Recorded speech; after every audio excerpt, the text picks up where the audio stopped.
இது பொண்ணோட அம்மாவோட அப்பாவுக்கு வேறு செம்ம கிஃப்ட் பாருங்க, செம்ம வீடியோ. அப்பா அம்மா வந்திருக்காங்கம்மா. வந்துருச்சுங்களா என் குடிய கெடுக்க? இதுங்க தொல்லை வேணாம் தான் ஊர்ல இருந்து இங்க வந்திருக்கோம். இங்க வந்துருச்சுங்க நிம்மதியா கெடுக்கிறதுக்கு. பார்த்து பேசுமா, கேட்ட போகுது. கேட்கட்டும் தானே பேசிட்டு இருக்கேன். இதுங்களுக்கு சூடு சுவாமி இருக்கானே தெரியல, வந்து நிக்குதுங்க. ஏமா இந்த மாதிரிலாம் பேசுற? நீங்க நிட்டுங்க. இங்க வந்து தங்க வேண்டியது, நல்லா திங்க வேண்டியது, தாலி அறுக்க வேண்டியது. நானே சத்திரமா நடத்துறேன் இதுங்களுக்கு வச்சு கொட்டுறதுக்கு.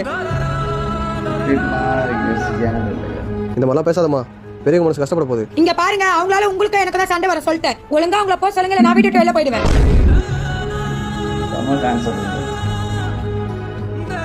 அவங்க போறாங்கம்மா. போட்டும் இனிமே வீட்டு வாசப்படி மதிப்பாங்களா? உங்க அம்மாக்கு உங்க போக்கு தேவைதான். யார்கிட்ட? ஏய், போறது உங்க அம்மா பாடி. அம்மாப்பா பாசத்துக்கு பள்ளி கூடமா பாடம் கத்து பாசம் வருமா?